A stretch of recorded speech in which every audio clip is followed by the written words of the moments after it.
Hello po, good morning sa mga gustong pumunta sa Bohol at walang idea kung magkano ang budget. Ito po, panoorin nyo. At galing po kami ng Bohol. Ganito po yon dahil Manila po ako nakatira at gusto kong magbakasyon sa amin sa Leyte. Kaya pumunta kami ng Leyte. Now, ang Leyte kasi is tapat lang ng Bohol. Kaya sumakay kami ng fast crab. Ang Pascrap ay papuntang Ubay, Bohol. Then, ang pamasahe para malaman nyo is 500 each. Depende po kung senior kayo. Kung senior is discounted po tayo. Ngayon, pagdating sa Bohol, Ubay, Bohol, titigil na po tayo doon sa ah, papuntang sakay muna tayo ng tricycle papuntang terminal ng van kasi wala pong diretsong biyahe papuntang Tagbilaran, kaya sakay tayo ng van. Ang pamasahe sa van ay 250 per each. Per head po talaga yung wala ng discount. Ngayon, pagdating sa Tagbilaran, sasakay po tayo ng airport bus at ang pamasahe po doon is 80 per person. Ngayon, sa airport na yon hindi tayo tutuloy mismo sa airport dahil doon lang kami sa kanto bago dumating ng airport dahil may kausap ako na magsusundo sa amin sa kanilang bahay dahil siya po ang magbubuk sa amin dahil yung mayroon silang apartment pero ano po fully book naman. Kaya siya po ang magbubuk sa amin. Sinundo kami doon sa waiting shed dahil doon kami bumaba papunta sa kanila. Ngayon, yung kausap niya is hindi pa man dumating dahil siya ang magbubuk sa amin. Nag-iintay kami hanggang 5 a.m. ng hapon. Nung dumating na ng 5 a.m. ng hapon, sumakay na kami sa kotse na yun, nakausap niya at binok kami doon sa hotel na ito. Itong Golden Rise Hotel. Ayan. Iyan na po iyang hotel na yan. Ayan. Marami po yan. Ayan ay mahal po dyan dahil depende po sa tao kung ilan po kayo. Ayan. Dahil kami ay mag-asawa lang at dalawa lang kami. Ayan yung canteen nila. Dahil yung ibang package ay may meal. Sa amin kasi walang meal. 5-8, 3 days and 2 nights lang po kami dyan. Ayan ang kainan nila. Ayan. Kami walang meal. Magsarili kami ng bili. May tuk-tuk sila or e-bike. Pwede mong arkilahin. Magbayad ka ng 200 at pwede kang bumili sa labas. Ayan po yung hotel namin sa loob. Ayan. Ayan po yung loob. Nagkagulo-gulo pa po ang aming gamit dahil kakarating lang namin. Ayan. Dahil wala kaming meal, bumili kami ng para sa hapunan namin at lumabas kami. Sumakay kami sa kanilang tuk-tuk, yung sa e-bike, at bumili kami sa labas. Ayan. At nakabalik na kami. Ayan po yung view ng ibang lugar dito sa hotel na ito. Ayan. Oh. Ayan. Ayan, ilang kwarto po yan. Basta pang 1 bedroom lang, ayan po ang ibibigay sa inyo. Ayan, may heater at may kettle sila na electric. Pwede kang mag-init lang ng tubig, hindi ka pwedeng magluto dyan. Dahil mayroon silang lutuan sa labas at kung ang package mo ay may meal. Ayan. Nag-iintay na lang kami dyan hanggang sa matulog kami para makagising kami ng maaga for our first trip. Ayan. Maluwag naman ang bed nila. May TV. Ayan si heater. At ayan yung CR. At ayan yung bed na maluwag. Good for 2 lang yan. Ayan. Yan ang package na 5-8. No meal at 3 days and 2 nights yan. Ayan. Ayan, sa mga gustong pumunta sa Bohol. Ayan, ayan ako. Ayan, at nag-intay lang kami kinabukasan para sa aming first tour. Ayan po, nagpasundo kami ng maaga at ayan na po kami. Papunta na po kami ng Chocolate Hills. Ayan. Ang Chocolate Hills ay ayan. May entrance po siya. 200 mahigit steps. Ayan, pupunta ka sa tuktok. Kung di mo kayanin, pwede kang tumigil sa waiting shed. Ayan. Ngayon, kung gusto mo namang i-straight yan, nasa iyo na po yan. Ayan, kami hindi pwedeng mag-straight, kaya nag-intay mo na ako ng ilang minutes. Nagpahinga muna ako. Ayan. Ayan, ang Chocolate Hills.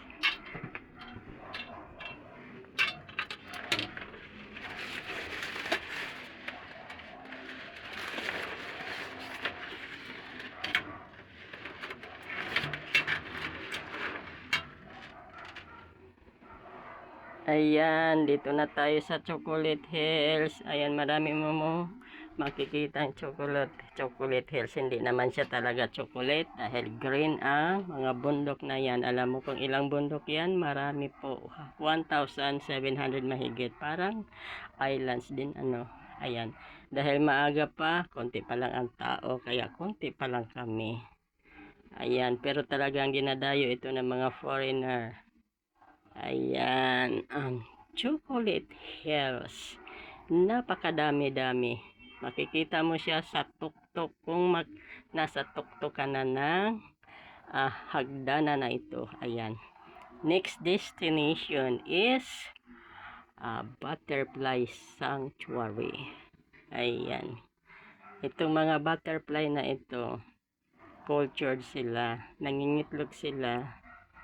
Ayan, at nandyan lang sila, lipad-lipad dahil naka-net sila eh. Ayan, nandyan yung iba sa mga bulaklak. Ayan, mayroong pinahahawakan sa akin. Ayan cute naman. Hindi naman naninikit yung kulay nila sa kamay mo.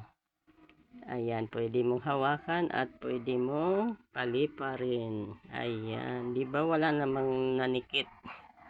Ayan, babalik na sila sa kanilang kung saan man sila nagpupugad. Ayan. Next destination is Philippine Tarsier.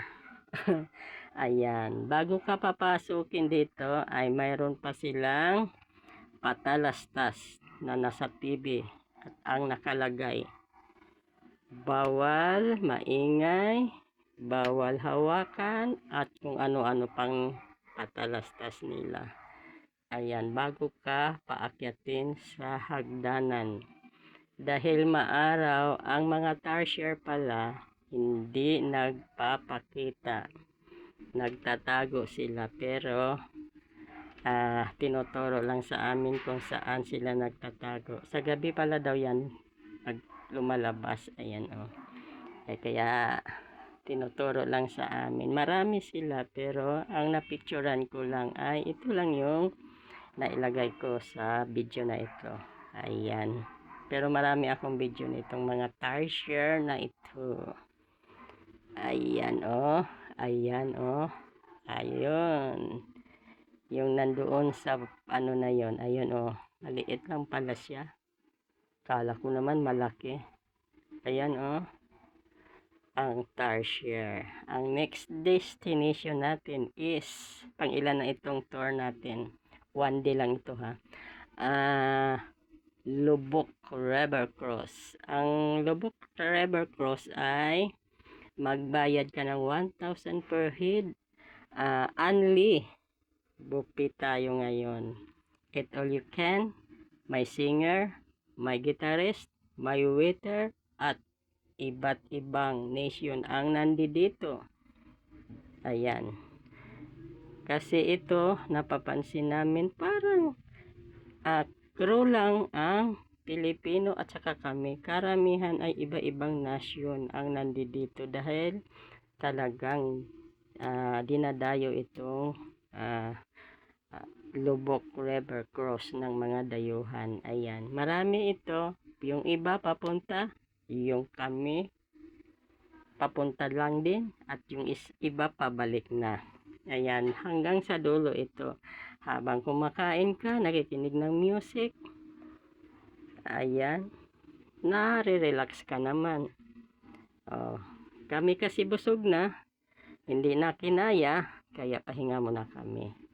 O, diba? Pwede pang kumain dahil marami namang pang pagkain. Ayan. Lagay naman sila ng lagay kung nauubos. Nilalagyan nila. Depende sa iyo kung kayanin mo. Yung iba tumatayo na eh.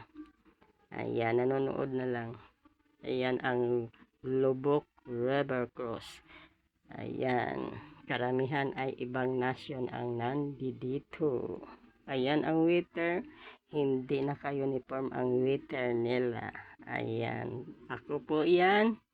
Ayan. Sana'y na-enjoy kayo. Dito sa ride namin sa Lubok River Cross. Ayan. Next destination natin. Nainip na ba kayo? Ako'y mag-intay kayo kasi nandito pa tayo sa Lubok. O, diba? Aray ko. Magugutom tayo ngayon kung mag-aantay tayo pero busog pa kami. Ayan. Pwede naman kumain uli. Ito ang next destination. Nagkabulol-bulol na ako. Ito po yung man-made forest. Pwede kang bumaba at magpa-picture. Kami naman ay hindi na dahil binidyohan ko na lang. Ayan ang man-made forest. Ayan. O, diba? Habang tanim pala yun. Ayan. Tuloy-tuloy tayo. Dahil last day na namin, maaga kaming gumising at bumiyahe na kami papuntang airport, Bohol International Airport. At pauwi na kami ng Tagbilaran nito. Ayan. Dahil maaga talaga pa, wala pang tao gaano. Picture at video muna tayo. Ayan. Sana may nakuha kayong idea kung magkano. Basta ang 13K namin almost ay may natitira. Ayan. Hindi kasama na doon ang pocket money namin sa 13. May natitira pang konti. Kasama pocket money. O, diba? Nakapasyal na kami. Dalawa naman kami. O, yun ay pinaghatian namin. O, ito ang aming biyahe sa Bohol. Nakuha naman namin kung saan yung ibang destination at mayroon pa kaming pinuntahan na hindi na kasama sa vlog. Yung Alona Beach. Thank you for watching. Bye-bye at God bless.